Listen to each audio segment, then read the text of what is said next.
Hi there, good morning and a very warm welcome. Thanks for tuning in to The Breakfast Club. There was a little bit of a pause in our broadcasting owing to some breaking news situation, but we're back here on The Breakfast Club this morning. Lots that we've got covered for you. We're going to be diving into an episode that's got everyone talking too much with Twinkle Khanna and Kajol. So we will first start with this conversation between these two powerhouses. This is one of the most uncomfortable topics that they touched upon during their show, which is infidelity. What really stood out was the perspective that physical cheating might not always be the ultimate deal breaker, and that it's actually emotional betrayal that can cut much deeper. It's a bold take, especially in a world that often draws clear lines between right and wrong when it comes to cheating. But it's not all that simple, right? So that's our spotlight subject this morning, and then we'll be chatting with our person of interest. So that's our second special segment on The Breakfast Club.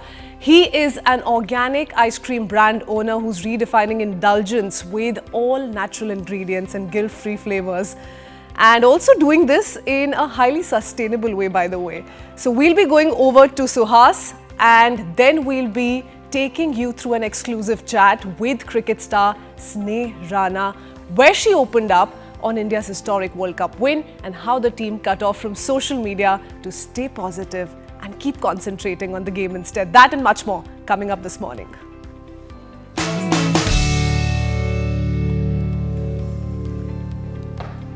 Alright, well, infidelity has always been a hot button topic, but in a recent episode of Too Much, Kajol and Twinkle Khanna discussed the dynamics of physical versus emotional infidelity, and in quite a casual way. The casuality of this perhaps hasn't settled well with some, and so the conversation has broken the internet in ways more than one. For those yet to press the play button, go to that episode. Here's what happened. During a playful segment on the show, Kajol, Karan Johar, Twinkle Khanna and Janhvi Kapoor were asked to pick sides between emotional and physical infidelity. The question was, which one is the deal breaker? Kajol, Karan and Twinkle all agreed emotional cheating is the deal breaker and hurts a lot more. Twinkle Khanna was quick to in fact quip and use the phrase "raat gayi baat gayi." What's happened in the past basically must be forgotten is what she opined. Karan Johar seemingly joked that sometimes you just need a little warmth. Kajol sided with both of them, but Janhvi Kapoor disagreed with all three. She said any form of cheating breaks trust. Her quick retort has since gone viral. It sparked this conversation. The light-hearted exchange didn't stay light for long though. Clips from the show spread like wildfire online, sparking outrage among viewers who accused the stars of normalizing infidelity. Many felt the trio's comments were tone deaf, while others said it was simply an honest generational take on relationships. The controversy has also revealed how perspectives on fidelity differ. Some believe that physical cheating can be forgiven if emotional loyalty remains, while others insist cheating in any form is a deal breaker. For some, experience teaches that compatibility and companionship matters more than passion. But some voices online are clear that love is not enough and intimacy is sacrosanct. But the conversation on infidelity isn't new to Bollywood. Otherwise, opinions have always been divided. Let's give you some of the past instances here. Deepika Padukone during an interview said that emotional infidelity hurts more. Alia Bhatt has called emotional cheating a complete deal breaker. Not everyone sees it that way. Veteran actress Zarina Wahab once said she doesn't care about cheating as long as her husband remains a good father and partner. Neetu Kapoor, remember, also was in the news, took a pragmatic stance, said her husband's flings didn't bother her because she knew he could never leave her. Filmmaker Farah Khan once quipped that people often have affairs out of sheer boredom, giving the topic an unexpected casual spin. So we decided to bring this online debate onto The Breakfast Club and ask a few questions which remain. Is emotional betrayal worse than physical cheating? Is there an answer to that? Can there actually be a clear answer to that? Can love survive once trust is gone? Does age or experience change how we define infidelity? And is zero tolerance really a no-go in modern relationships? We'll also ask, can tolerance and infidelity be spoken of in the same sentence? So let's go over to our guest joining us this morning. Let's bring in Ira Trivedi, first up, author and columnist. She has written extensively on modern marriages, sexuality, and changing relationship dynamics. So she's with us this morning alongside Lokesh Dharmani. He's an RJ and content creator from UAE. He's taken out time for us. He's been very, very vocal on this issue on social media and has a very interesting perspective to offer. Thank you to the both of you for joining us this morning. Can I begin with the lady first? Ira, hi, good morning. Good morning, namaste. Hi, namaste. You've written extensively, like I said, on marriage, on sexuality, modern relationships. I want to first up to get a clear understanding of where you stand on this entire debate that's been triggered online. Ask you this question in this way. Do you actually think emotional cheating or emotional infidelity is more threatening or can be more threatening than physical infidelity? Yes, absolutely. But I also think it's the way that you justify it in your head. If it's just justification, I believe that cheating is cheating. Whether it's physical, whether it's mental, whether it's emotional, whether it's spiritual, it's all cheating, But I think that people sometimes justify physical cheating, saying it's just a body's need. And then they try to, say that, mental is worse. So how do we ever really know what anyone is thinking? We can't step inside their thoughts. We can't step inside their minds. We can't step inside a male gaze or a female gaze for that matter. So I really feel that sometimes these are just ways of justifying things. But the bottom line is that cheating is cheating. And there's intentions and then there's actions. So when the intentions turn into actual actions, that's when it really hurts, So I think sometimes men or women say, okay, well, he or she is involved in an affair, but they don't really care. Yeah. It's just physical. But, I feel like that's just an excuse. So you're saying any form of physical infidelity also has an emotional undertone to it? The two come together. I'm not saying that. I'm not saying that. You're saying it's inexcusable. I'm just saying that is one better than the other? I think that's what the question was. Kind of, no, cheating is cheating. So whether it's emotional or physical, I think it's all equally bad. Okay, let's quickly go across to Lokesh then. Or equally unacceptable. I wouldn't say bad because bad is also, bad is a really a subject that, people can decide. But according to me, it's inexcusable and it's unjustifiable. Okay. I'll come back to you in just a bit. Tira, I do have several follow-ups and I do want to touch upon how you have gone about these hot button topics in your writing. Lokesh, you've been extremely vocal about this issue, but tell us, for everyone viewing this, do you think when celebrities come out and make those statements in public domain, the way they did in this very case, do you think this was perhaps a take which was emotionally way too evolved and people had to just give in to that, be okay with it? Or do you think somewhere they ended up trivializing betrayal or cheating? No, I don't think so that they were trivializing cheating or betrayal. I think they were basically, it was the premise was a fun banter. The prompt was very simple. They had to choose between the two, physical cheating or emotional cheating. And I think Twinkle and Kajol, out of their own experiences or what they have seen, while in their marriages or other people's marriages, they thought that emotional cheating is a deal breaker for them. I think the reel that I made was specifically talking about how condescending they got when Janhvi Kapoor was presenting her side of the story.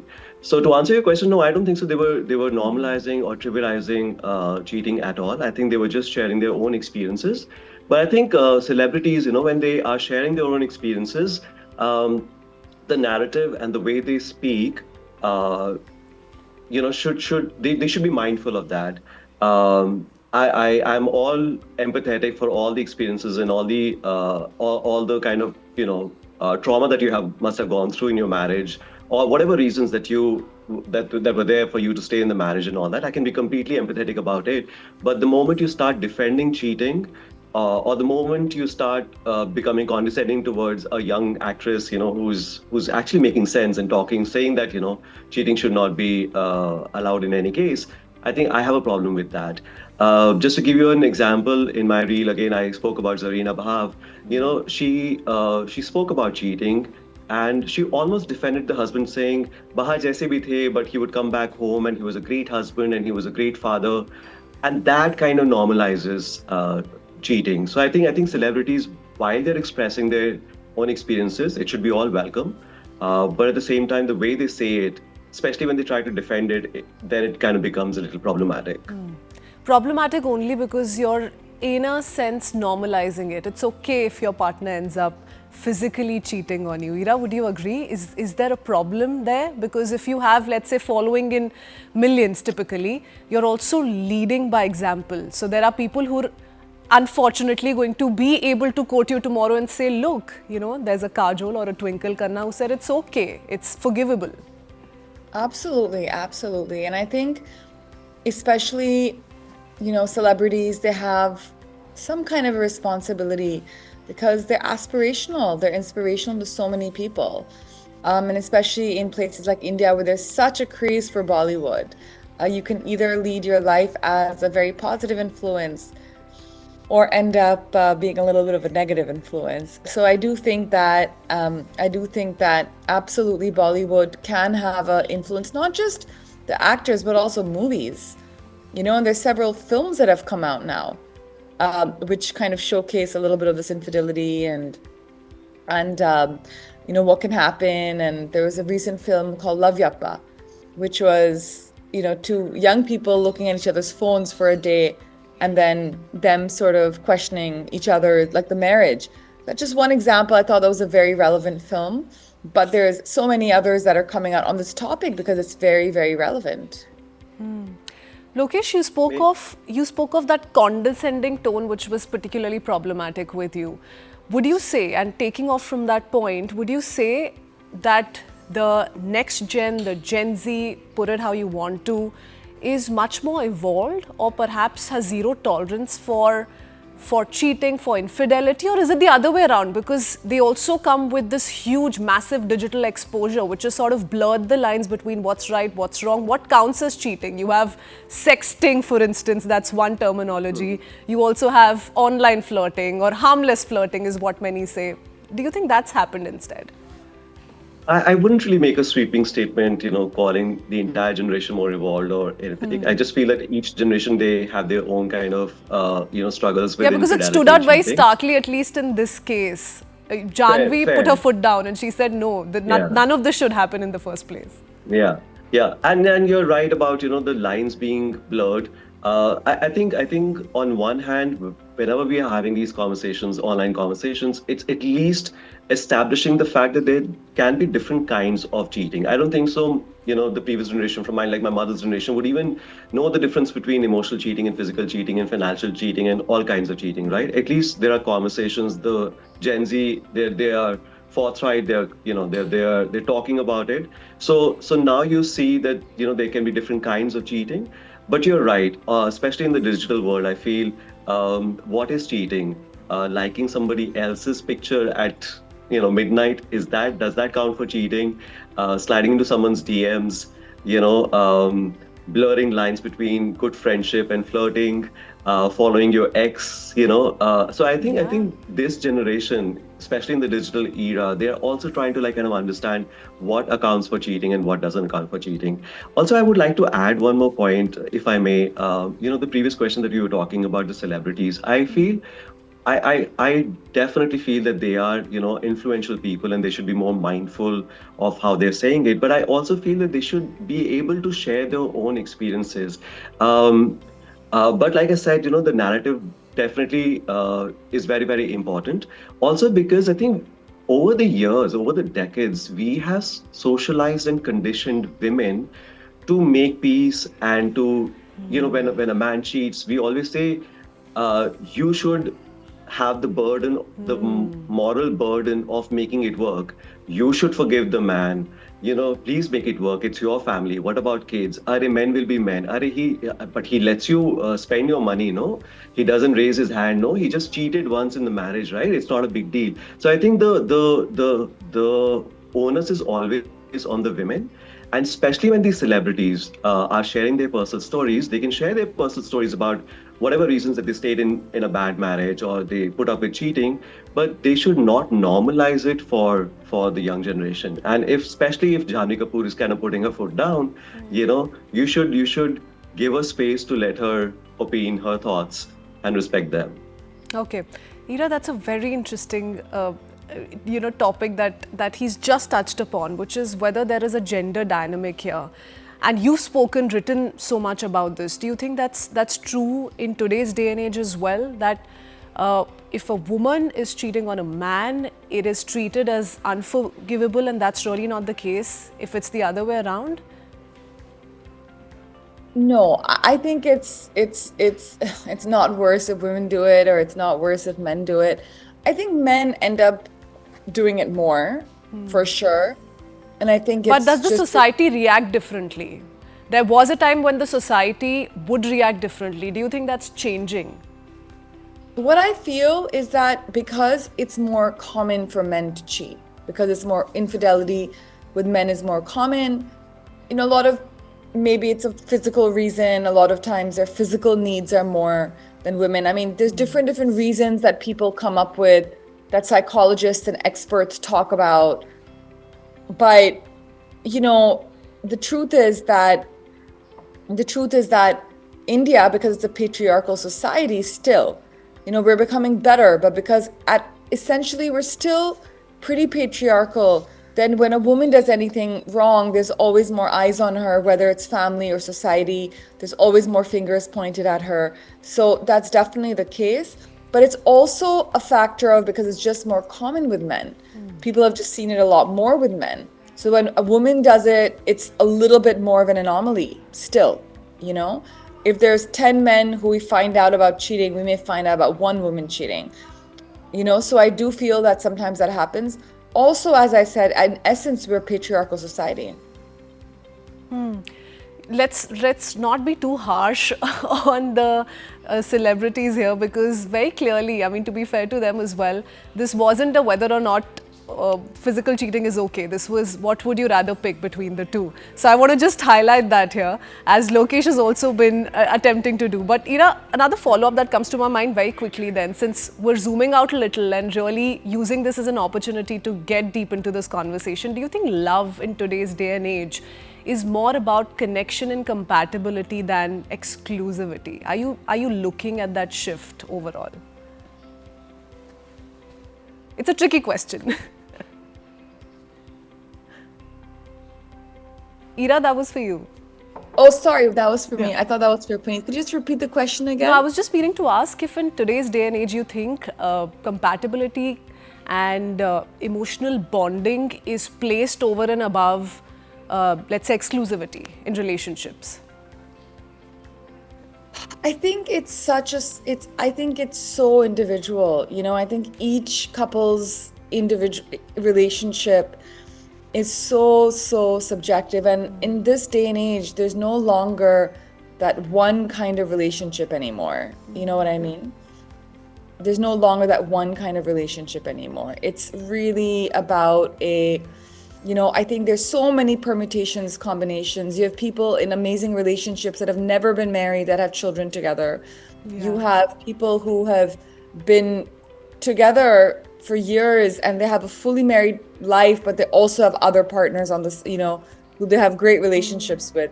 So they have an entire front just for their families and for their communities because they come from that kind of a background. So in a country like India, we see so many different permutations and combinations, not just in India, actually all over the world.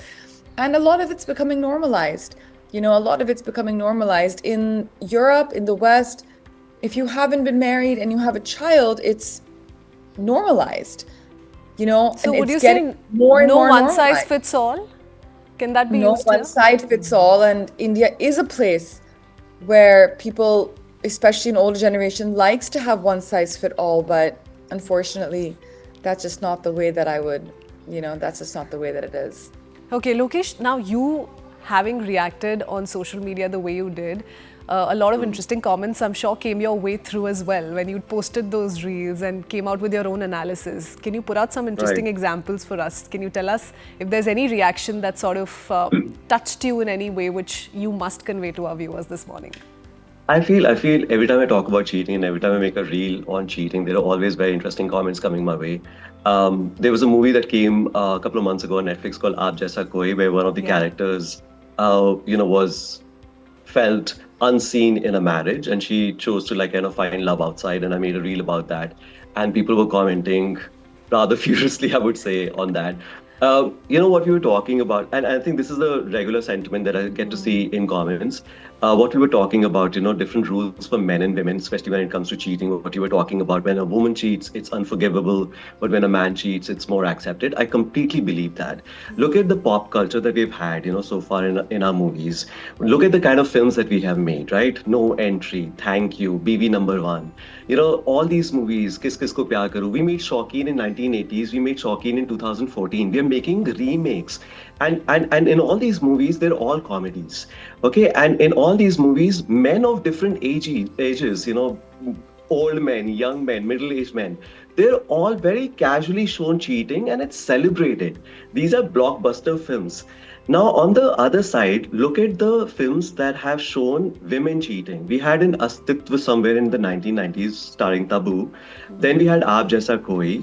These are serious films, right? These are not comedies. These are serious films. And every time a woman is shown cheating in a film, there is always like big debates are happening. Why are we normalizing cheating? Why are women cheating? Da da da da da. The whole point, I think, what we need to understand is that men cheat to seek fun outside marriage, while most of the women cheat to seek respect because they're not getting that in their marriage, right? So there are definitely different rules for men and women. And in comments, people actually lose a lot of people lose nuance, and they start seeing it in just black and white, in just binaries. Cheating is of course, cheating is objectionable. It is betrayal, it is deception, it is breach of trust, of course. But at the same time, I think every case should be seen, and there should be nuanced conversations around it. Yeah. When there are times when there have been infidelity, and couples have gone and sought therapy, and it has led them to be more vulnerable, and they have created stronger bonds. That's the positive of infidelity. If a woman is in an abusive relationship and she finds courage to go against the society, to go against all the judgment that comes from within the family and friends, and find love outside marriage so that she can escape an abusive marriage, that's the good side of infidelity. So these conversations are also normalizing the taboo around infidelity and what the kind of pain and abuse perhaps that comes with it, or how infidelity sometimes stems from these unfortunate episodes. Lokesh, I'll come back to you. We're quickly wrapping up. So a last quick comment to Ira. Ira, one thing that everyone watching this perhaps is going to be wondering, all right, you've decoded the story in its entirety, but we're also living in a day and age where building or forging emotional connections are literally a swipe away. What are your thoughts there? What would you tell those people watching this, wondering this, and really thinking it through as to what can be done? How do you stay intact emotionally with your partner in these kind of changing times? Listen, I just want to say that it's confusing and it's hard, first of all. It's confusing and hard for everyone, even the best of us. What is important now is to work on your relationships every single day and not to take them for granted anymore. That's what's really important. I think just like raising children in the age of technology, it's a little harder. You have to keep an eye on them. All parents would know with AI coming, with social media. So just like that, even with relationships, we have to be more mindful, not take them for granted, and just be, very, very conscientious about them. So to everyone out there who's in a relationship or wants to be in a relationship, I would say that, listen, a relationship can be a wonderful thing, but do it mindfully, do it with care, do it with thought, and don't take it for granted. Don't take any human being for granted. Okay, another way that you've prompted me to put it is treat it as your child. Thank you so much, Ira. Thank you for joining us this morning. Thank you, Lokesh, for that wonderful conversation and perspective. Thank you for being with us. Well, we need to head into a very quick break. Coming up right after, we will be shifting our focus to our person of interest. Suhas Shetty joins us in just a bit to tell us all about his business, an organic ice cream brand owner, turning natural ingredients into guilt-free indulgence. But there's lots more that comes with his story coming right up.